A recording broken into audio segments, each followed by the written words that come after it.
Hello, my friends, and welcome to another Law of Attraction Tarot reading for the week January 17th through the 24th, 2019. And it's pretty interesting, this tarot reading, because I actually tried to produce it yesterday and ran into so many difficulties that I had to keep stopping and starting, and I just realized that the universe was saying, not today. Not today. Ironically, though, I had pulled a few cards yesterday and, started the reading and thought, okay, I'm just going to start fresh today. We're going to do new cards. We're going to do new energy. We're going to see where the reading takes us. And interesting enough, two of the same cards showed up today. So I think that particular energy is very, very strong. The other thing I want to make note of, even though this reading goes from the 17th through the 24th of January, this particular weekend that it covers, the 19th, 2021, is the full blood moon. We'll have a full lunar eclipse that is going to be taking place, and it's powerful energy. I mean, full moons are powerful. A lot of astrologers are talking about the fact that in a normal full moon, we would have an ending. Something would be cut off. Usually full moons bring something to an end. With this particular full moon, it could be that it maybe does both.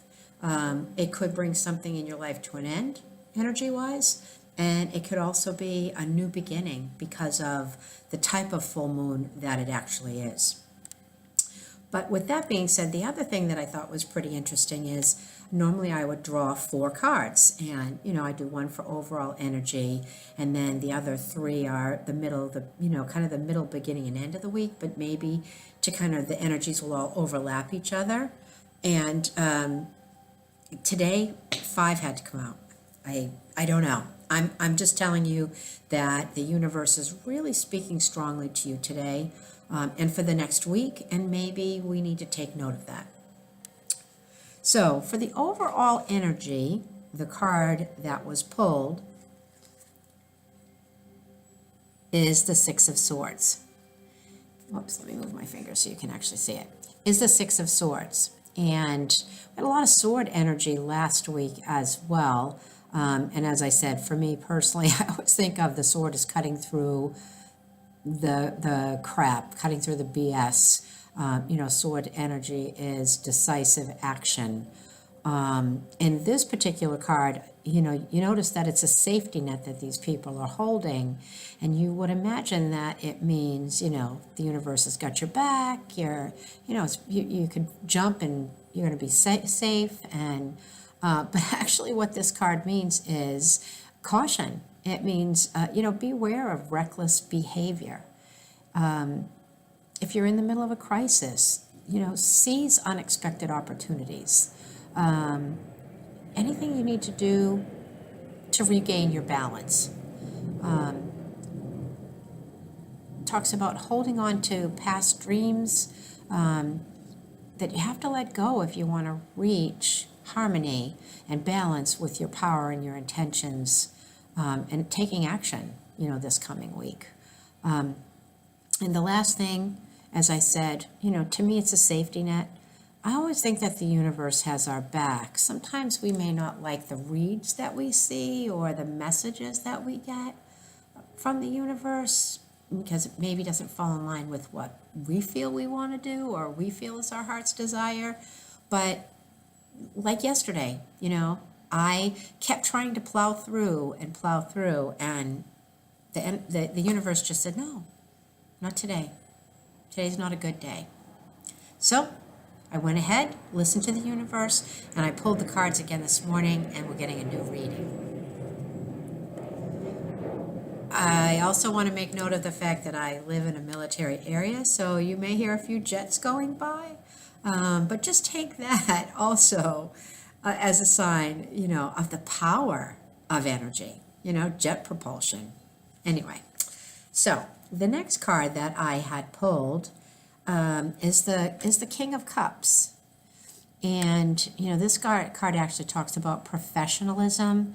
This is a professional man standing in front of a board or a screen, projected screen, and he's got a pointer in his hand, and he's pointing to whatever he's trying to make the people that he is speaking to pay attention to.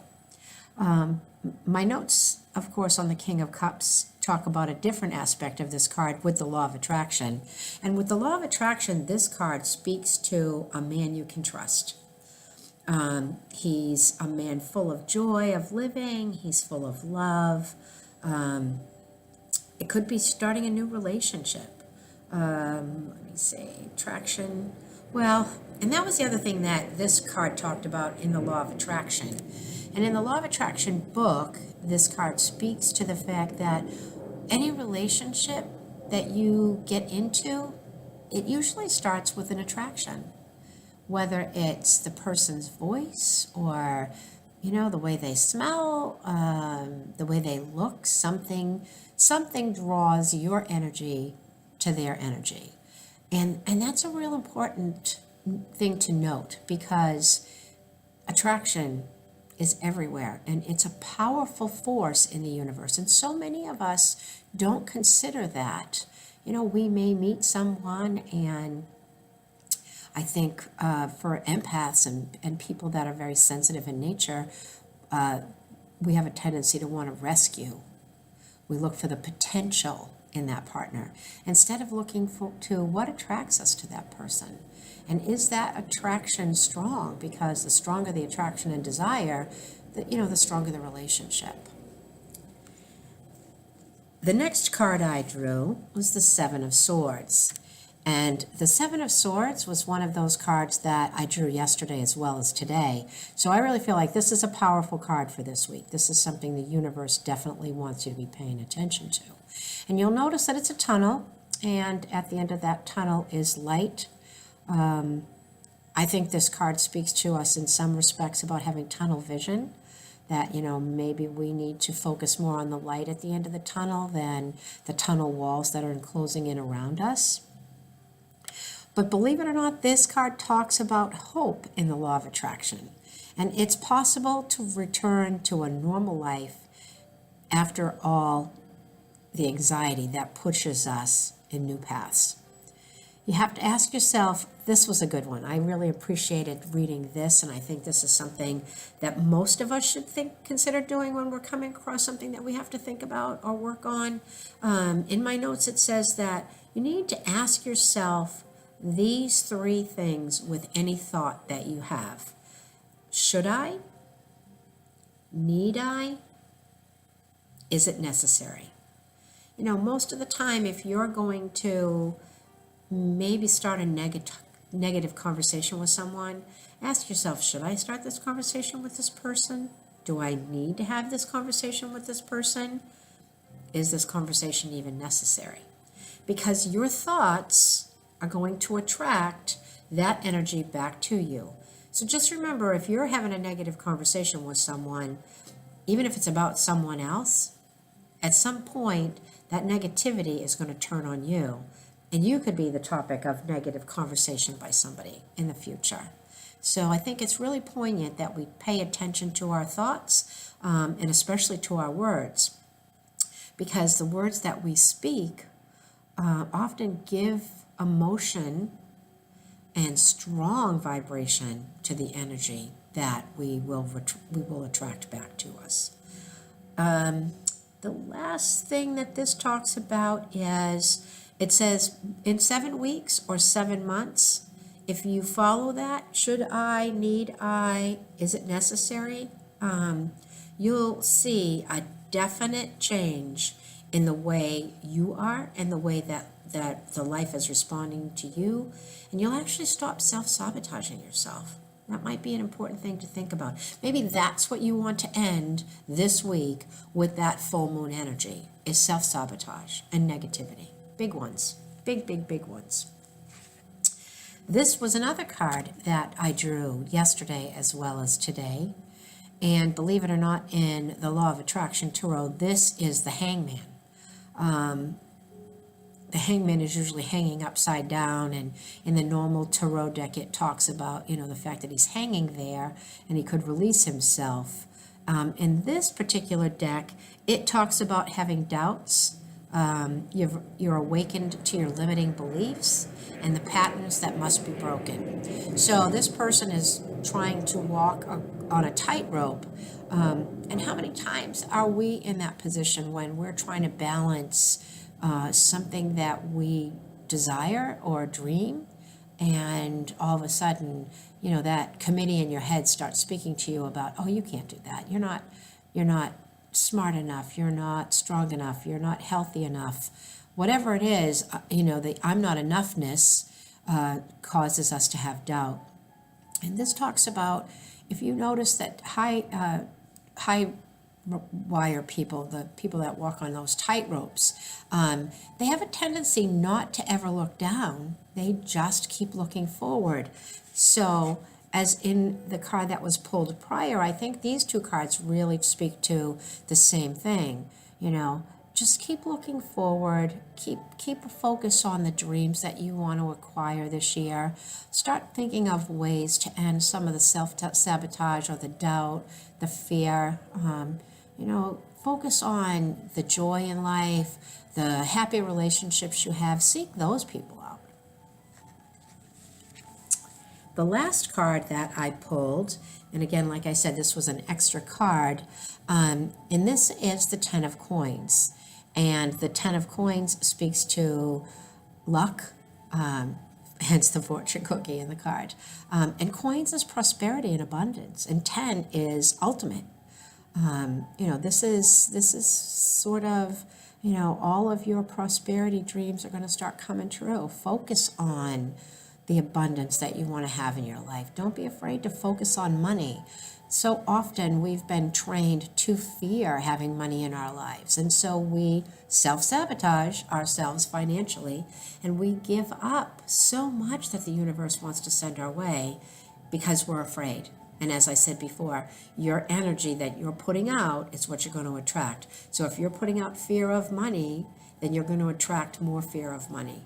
If you're putting out lack, I don't have enough, then you're going to, the energy that you're going to attract is not enough. And it's going to be lack. Just let me look at my notes 1 second here. It says, analyze your language about, oh, that's a good one too. Analyzing your language around money. I'm not going to repeat all the stuff that I've heard over the years and all the different people that have spoken about changing your money thoughts and your money habits. But we all know, you don't want to put down people that are in a better financial position than you. You don't want to be jealous of people that are succeeding in life. You certainly don't want to put down somebody that's financially wealthy, and maybe the put down comes from your insecurities and your jealousy. And you want to get rid of that. That's self-sabotaging yourself. Let that crap go. Use the wonderful sword energy and cut that thought pattern out of your life. Stop focusing on what you don't have and start focusing on what you do. When I first came into Law of Attraction, that was one of the first things I think that I had the hardest time overcoming was a fear of lack and not enough. And it wasn't just money. It was my personality thoughts. It was the way I projected myself to people. Very, very fear-filled. Oh my God, not enough in my finances, not enough in my relationships, not enough in my business. And that was something that took me a while to get to a balance in. It's never going to be perfect. We're always going to find ourselves having to overcome maybe the next thought pattern or the next thought process when it comes to getting ourselves energetically aligned with what we want in life. But once we start getting into alignment, then the universe starts to send you signs. And when the universe starts to send you signs, if you are aware, if you are focused on abundance, if you are focused on prosperity, you will start to show gratitude for even the littlest thing. a friend calls you on the phone and says, why don't you come over to my house this weekend and we'll have a glass of wine or dinner? If you focus on the fact that that's a free dinner, it's a free glass of wine and great company, then the universe is going to say, bring more of that. That brings joy, bring more of that. One little trick I used to do when I would go to the grocery store in the very beginning of all of this, and I was trying to overcome that lack mentality, is, and our grocery stores do it all the time, buy one, get one free. So I would focus on the fact that I got a free loaf of bread, or, I got 50% off of another item. And when you start focusing in that direction, you'll be surprised at the avalanche of abundant and prosperous situations that will start showing up in your everyday lives. I hope this reading has served you. I hope that you will continue to take care of yourself. Focus on getting rid of that self-sabotage this week. Pay attention, to the energies. Pay attention to your thoughts. Remember to ask yourself before you go to say something to someone, should, need, necessary. Should, need, necessary. Should I say it? Do I need to say it? Is it necessary? And with that, my friends, I wish you an awesome week, and I will connect with you all later. Thanks for watching.